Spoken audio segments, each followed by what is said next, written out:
Good day, parents. Thank you for tuning in to our parental training workshop for Google Suite for Education and Google Classroom. As students or as schools reopen, we have been hearing of the new initiatives the Ministry of Education is putting in place. Our children, since the COVID-19, will not be educated the same way ever again. Things have changed. For some schools, there will be a shift system. For others, there will be a blended shift. And for all children, the integration of technology in the classroom will now become our new normal. What is blended learning? How does blended learning affect your children? How can you support your children through blended learning?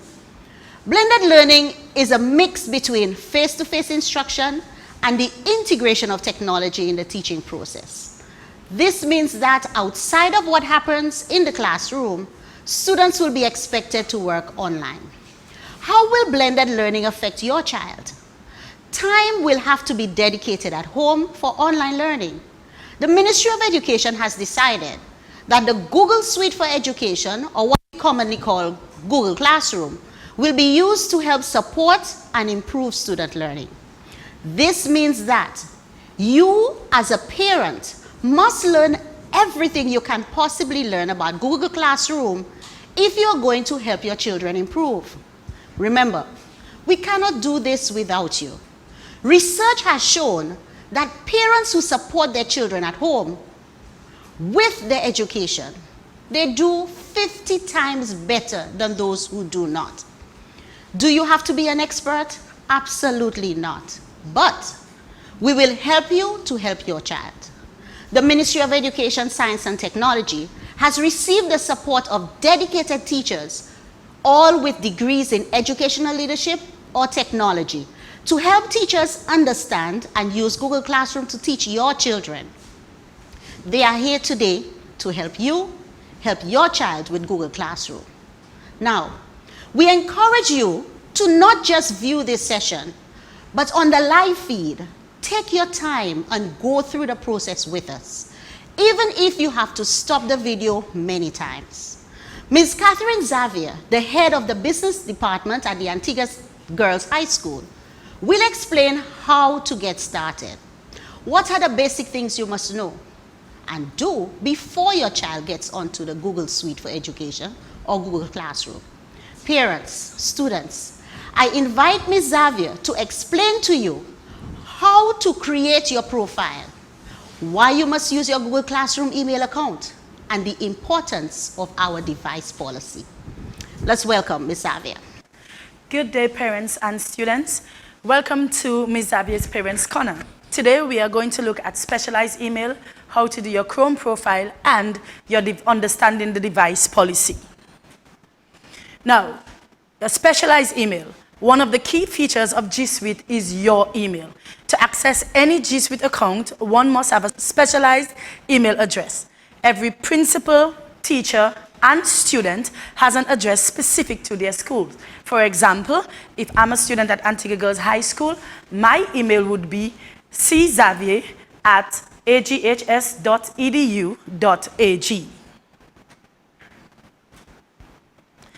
Now we're going to show you how to do your Chrome profile. Using this email address, it's time for you to create your own Chrome profile. The reason why we need you to create your Chrome profile is that we need you to separate your school from your personal. That way, whenever you are asked to do assignments from your teachers, whenever you're asked to download things like your extensions, you can use them freely using your own Chrome profile. So, to do your own profile, as you can see, my profile is already there. Now, there is a distinct difference. If you look on your Google, you will see a small C here and a larger one there. You click on that small C, then you go to Add. Right here, you will see a list of images. You can choose whichever one you want, and then you type your name or preferably your school's name. You click on Add.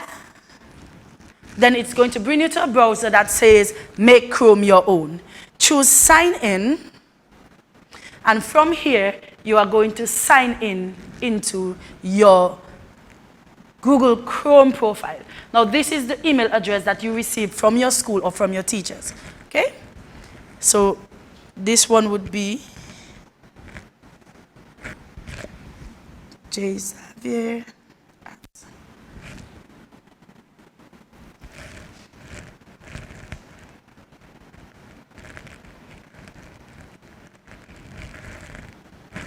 Okay, so we have jxavier@moetech.edu.ag.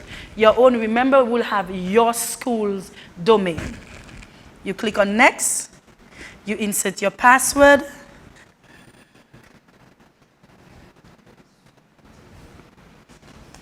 click on next.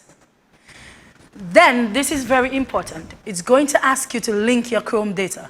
You have to link your Chrome data, all right? Because when you're going to log into your Chrome, say at home, and then you do some work at home, then you go to school, you use the computer from school, everything that you've linked to your data automatically carries over. So this part is very important. So you click on link data, then it's going to tell you to turn on sync, say yes, I am in.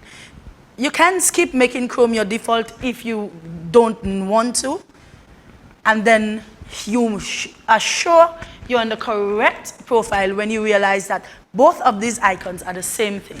Another way to make sure is that you can go to your Gmail, and when you go to your Gmail, you will see the Ministry of Education's logo, okay? So this is how you create your profile. If you realize at the bottom of the screen on the status bar, you will see one profile for J and one profile for C.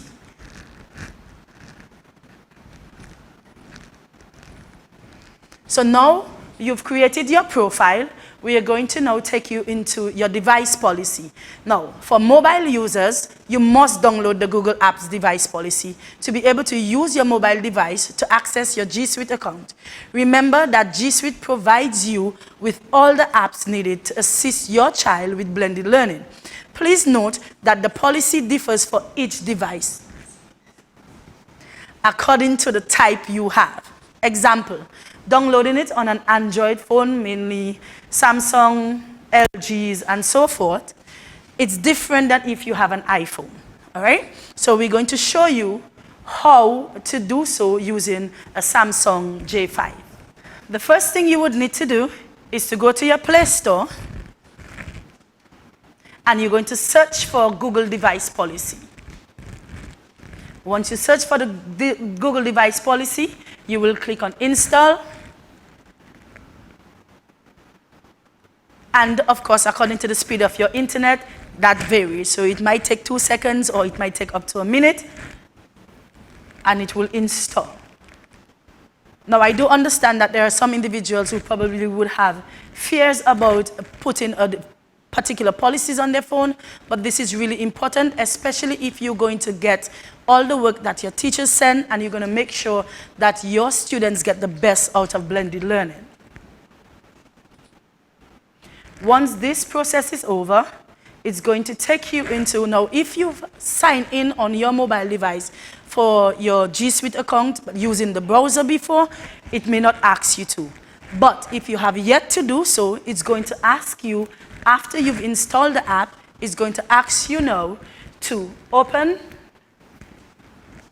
and then it's going to tell you to, it's going to give you some information about the device policy. You hit next, then it's going to ask you to give it, to allow that device policy to make and manage phone call. Just say allow. And that's needed, especially when you're going to do things like Google Meets with your teachers. Okay? Now, right here, it states, I don't want a work profile. Make sure this is not checked.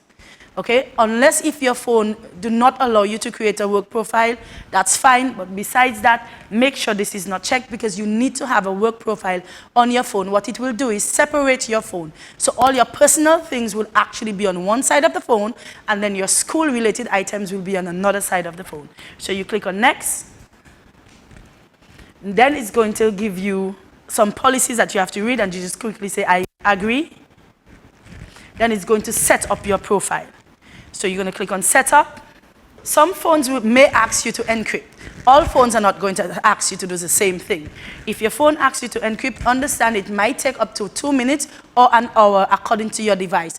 There are times when encrypt only asks you for your password. If you have no password on your phone, then it's going to ask you to create a password, right? In her case, she has a password, but she's going to take a while to encrypt, right? And it's going to take a while to encrypt that phone. After your phone is encrypted, what you will realize is that your normal screen will have an addition. Now this differs, okay?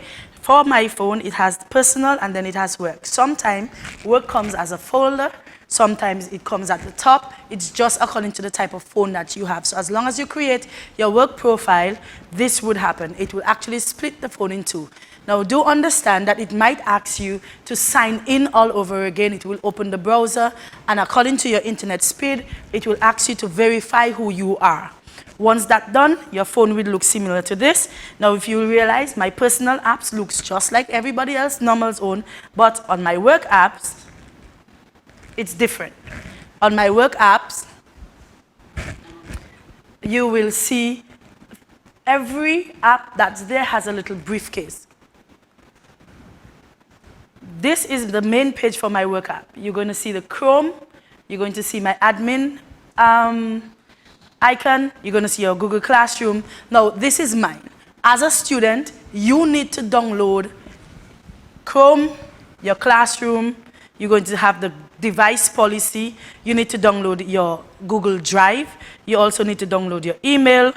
You will do all of those using this particular Play Store. So if you realize that there is a new Play Store that actually appears on your phone. So using this Play Store, you download all the apps needed so that you can now take part into your Google Classroom. So after doing all of this, now you are on your way to your Google learning experience. And again, as I always say, without education, the mental hold of poverty will prevail. Have a wonderful day. Very informative, Ms. Xavier. But exactly what does Google Classroom look like? When you get on, what should you see? How do you get there? Ms. Latoya Reynolds, the head of the department at the Sir Novell Richards Academy, will help you. Signing on to Google Classroom. We can do this using a few simple steps. Google Class can be accessed from your Google Chrome profile using the Google Chrome browser or on a number of devices, both Android or Apple, like cell phones and tablets. First of all, we're going to use the browser. Using your Google Chrome profile on your computer created with the email and password assigned to your child by the school, the G Suite email for all government schools ends with .edu.ag. Remember the example Ms. Xavier gave us. Select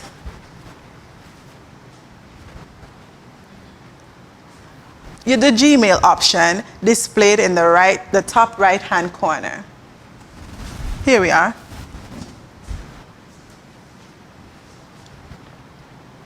This will ensure that you get all notices sent to this email.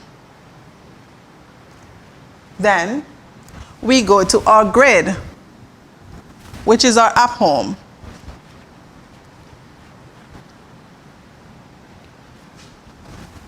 You're able to scroll through all of the app options and find Google Classroom. Here we are, it says Classroom.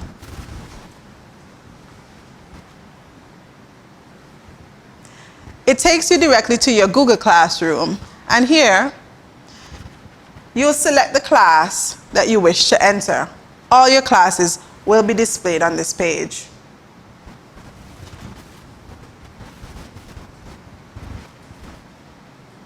It is important to always select Join. Here we are, we've got it. This was quite simple, wasn't it? So we're going to move on to connecting using our work profile on your given device. From your device, go to your work profile and select Classroom from there. You'll then be taken directly to your classroom homepage. Select the class that you wish to join. Always remember to select Join when you're entering the class for the first time. Here we are. Things that we need to remember. The Google Classroom is always available wherever you have internet access.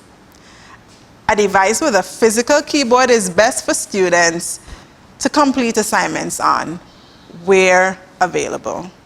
Thank you. Excellent job, Ms. Reynolds. Ms. Michelle from the All Saints Secondary School has done tremendous work with her students and have taught many teachers learn more about Google Classroom. If you are going to help your child, you must be able to manipulate and get around the classroom. Let's give Ms. Toussey your attention. Google Classroom can seem intimidating for first-time users. However, as we become more familiar with this virtual learning tool, we can become more comfortable with its use. Remember, the view will change slightly depending on the type of device your child uses. The view on a laptop or desktop device may be slightly different. When the app first opens, you'll find yourself on a general page. This will show all the classes your child is enrolled in. For the first-time user, you'll be asked to join the class. Every child will have multiple classes for particular subject areas. You will notice that there are 3 lines next to the Google Classroom logo at the top left-hand corner of your screen. This will take you to the This will take you to the main menu. Here, you can see all the classes you're enrolled in. Your class calendar, which shows events like assignments, scheduled meets. Your to-do tab, which shows all the assignments you've been assigned, as well as those that have been done. The menu also shows the classroom order, which is where, The menu also shows the classroom folder, which is where work is saved automatically, settings, and the help tab. You can decide which classroom you enter from here.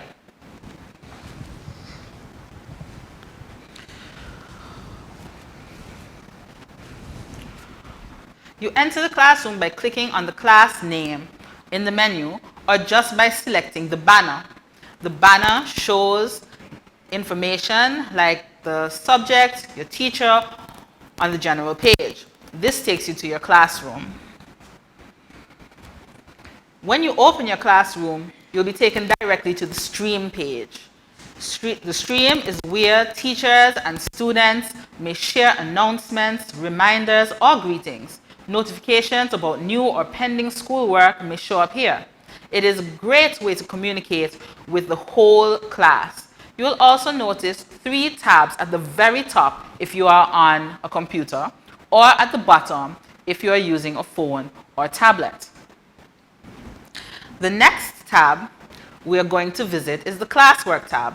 This is where you and your child can view materials, assignments, quizzes, and questions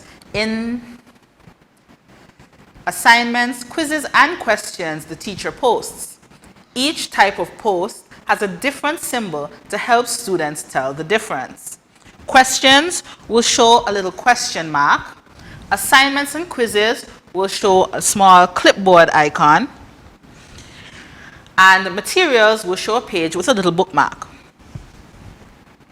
These posts are arranged by topics, modules, units, type of work, day of the week, depending on your teacher. But he or she will be clear about what and how information is sent. You view it all by scrolling up or down, or by selecting the topics from the menu on the right-hand side of the page if you're on a PC, or by selecting the inverted triangle if you are on a tablet, phone, or phablet. Each post will come along with instructions as to what the student is expected to do. This will help you and your student to better understand what is required. At the top right-hand side of your screen, you will see a small clipboard. This will show what assignments they have completed, what assignments are still outstanding, and any grades that would have been received. The last tab is the People tab. Okay, People. Here you can see the teacher or teachers assigned to the class, as well as other students. Each name will have a little envelope icon next to it, and by selecting the icon, you can email the teacher or another student. Remember to practice good email etiquette when communicating with anyone via email. Include a subject to your email and start and end your message politely. Thank you. Nice job, Teacher Tusia. So you know what your classroom would look like? You know the various parts of your online classroom? What happens now? What do you do? In the blended learning format that we speak of, children will have to upload and download assignments. What about grades? How will you know your child's grades? All of this can be done in Google Classroom.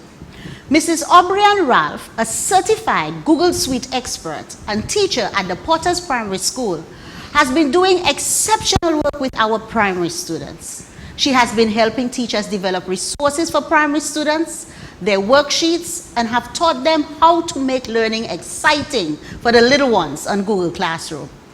Google Classroom is not just for our older students. The little ones, as young as our preschoolers or kindergartners, can do some exciting things on the platform. Let's see what she says. Hello parents, now you know how to get into Google Classroom, and Mrs. Toussaint already gave you an overview of the different tabs that can be found inside of Google Classroom. Now let's look at how you as the parent can support your child or children in receiving and uploading assignments. The Classwork tab is probably one of the most important tabs in Google Classroom because this is going to be the place where teachers will be posting assignments. To get to the assignment, click the Classwork tab,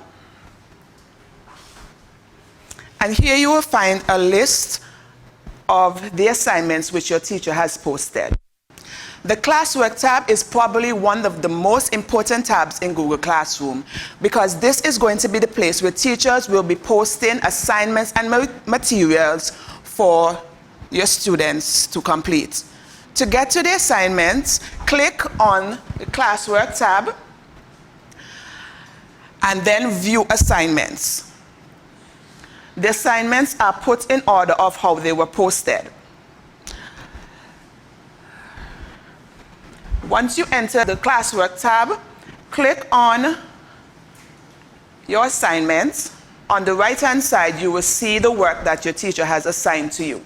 There you will see the name of the assignment, due date, as well as any files that the teacher has attached to the assignment, either as additional material or work for your child to complete and turn in. You will notice that there is a part for your child to add comments or questions directed to the teacher or the students for them to reply to, and also if they want to add private comments or questions for the teachers, they can do it under private comments. Once to get to the assignment, click on the link and another window will open up with the assignment. Depending on the type of assignment that the teacher has given, there are different ways to return the work. For this activity, once it is completed, you can close out that window and return to the assignment page and just click Turn In.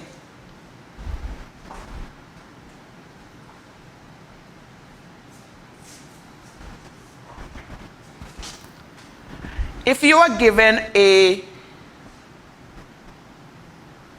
Google Doc for you to complete, once you click on the assignment and the window opens up, You can complete your assignment, and at the top right hand of the page, you click Turn In here. It will prompt and ask you if you're sure that you're ready to turn in your assignment. Click Turn In, and your work will be sent to your teacher.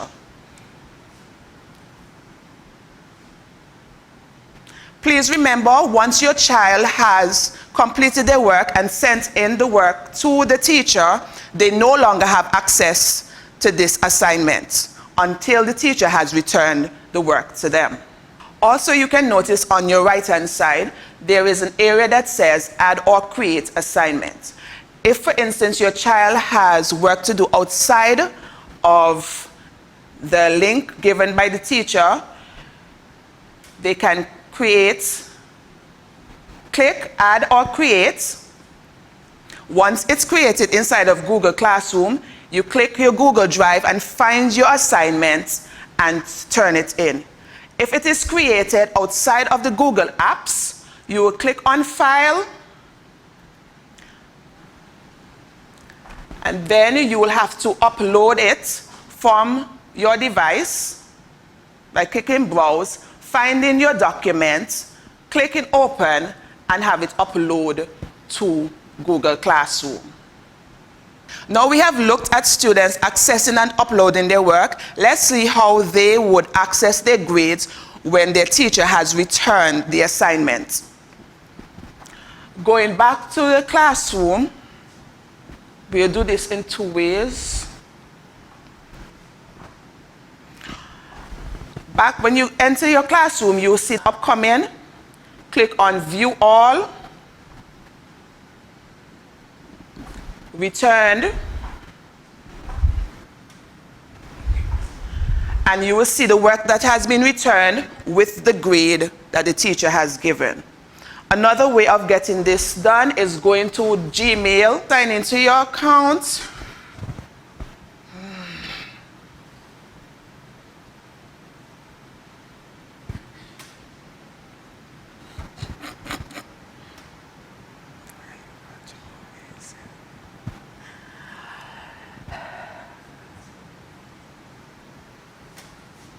Okay.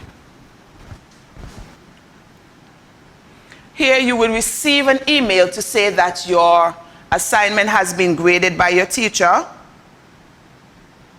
You will see your grades and any other comments that the teacher has made about your assignment. You can also click Open, and it will take you back to into your classroom, back to your assignment page, and you can see what correction your teacher has made on your work. Students and parents, you are now ready to receive and upload assignments. Good luck in the upcoming school year. Great job, Teacher O'Brien. Parents, we encourage you to only use the resources that we have provided for you today. The World Wide Web, YouTube, and for teachers, TeacherTube has many tutorials that could be used. Use them. Parents, if this format for learning will work, you have to encourage your children. You will also have to monitor and support them at home. We will invite Miss Kathleen Cornwall, an IT teacher and level head at the Clare Hall Secondary School, and Mrs. Sharon Kelsick, level head at the Princess Margaret School, to explain to you your expectations in this COVID-19 learning environment. Let's talk to them. The education of our nation's youth would not be possible without the support of key stakeholders. Foremost among these stakeholders are our parents. It is my task today to remind our parents of the invaluable contribution they make to the academic success of their child or children. Further, I will outline some of the responsibilities you have as parents, particularly within our current context, to ensure our child's or children's success. First, ensure that your child or children have access to reliable technology devices. This will supplement any device that may be given to the child. It is also important that you teach your child to take ownership of any device he or she may receive. These devices, whether provided by you or a government entity or the individual learning institutions, are a hefty investment. It is important that they are properly cared for so that students may be effective in teaching learning process. Next, ensure that there is access to the internet. Again, this will supplement whatever is made available through schools and the community centers. Also, ensure that you maintain open communication with your child's school and his or her teachers. Communicate any learning difficulties your child may have and discuss ways you can provide support to the child, especially on days they may be working from home. Ensure that you check all learning material that is sent home to ensure your child is being adequately accommodated. Do not hesitate to reach out to the teacher if you or your child do not understand a task given. Also, there are many accessible features on devices used that can be of great help to your child or children. For example, read aloud or text-to-speech for the struggling readers. In the same way, speech-to-text can be used as well for the struggling writers. Do your research and determine which accessibility feature can best help your child. Finally, be very vigilant when conducting online research and ensure that sources used are properly cited so as to avoid plagiarism. It is especially important to monitor this when working with younger students. For up-to-date guidelines on citation, you may speak to your child's teacher or visit owl.purdue.edu. Good day, parents. My task today is a simple one. I am going to give you a few tips on how to encourage and support your students, and our students and your children, so that they may be successful this coming school year. The first advice I would give is that you carve out a learning space within your home for your children.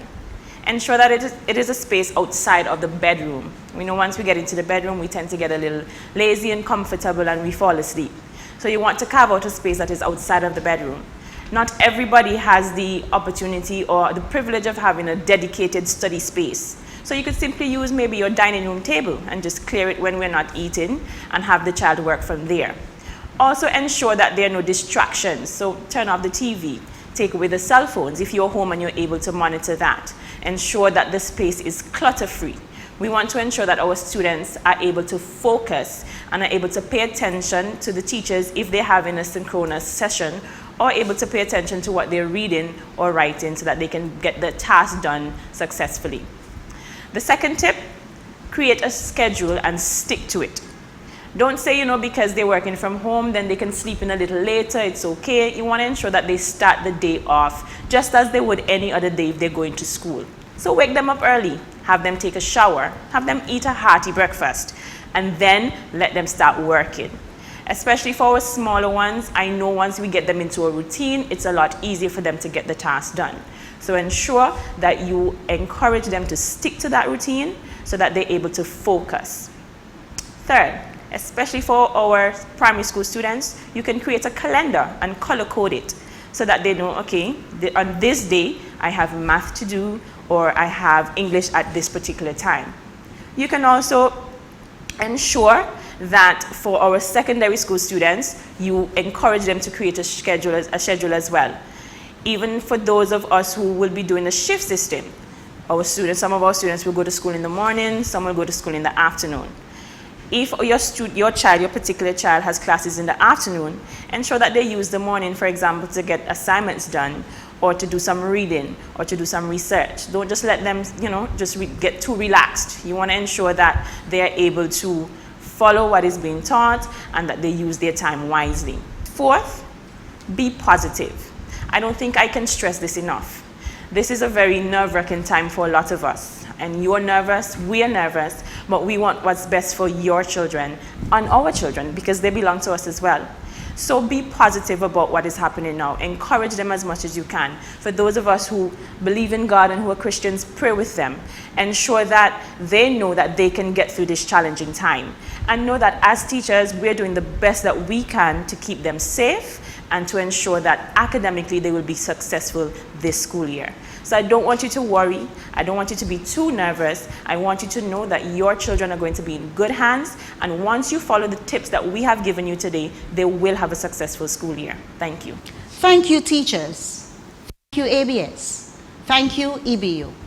Thank you to our internet service providers, Lime, iNet, and Digicel, who have zero-rated Google Classroom. What does that mean? All you will need is some access to get onto the internet. But once you log onto your Google Classroom, your charges stop. Remember that once you go onto another site, your charges will continue. Parents, be vigilant. Remember, we cannot do this alone. We need your help. We would like to encourage you, parents, if you can afford it, ensure that your child has the necessary device, laptop, tablet, that would help them thrive in this new learning environment. If you can afford it, get internet access at home, but monitor your child's use of the internet. Children can get lost on the web. Why? Because it is exciting and provides a lot for them to do. Keep your eyes on them. You know what Google Classroom looks like. Get involved in the process. We need you to help us. Teach your children to protect themselves on the internet. The internet is an excellent learning tool, but it can also be a dangerous place for vulnerable students. Keep your eyes on your children while they are on the internet. But it is not just about the internet. Support schools by teaching your children good hygiene practices at home. Demand that they physical distance all the time. Teach them to be aware of the environment to and from school. Let's make our school environment a safe place, not just for your child, but for all children and teachers and families. The community has a place in this process. As a community, we encourage you to share the resources you have. So if your neighbor's child does not have internet and sharing does not affect your payment schedule, insert the username and password on their device. But parents, keep reminding your child to use the privilege wisely and be thankful. If we all do this together, then we can make a difference in improving the learning environment for our children. Thank you.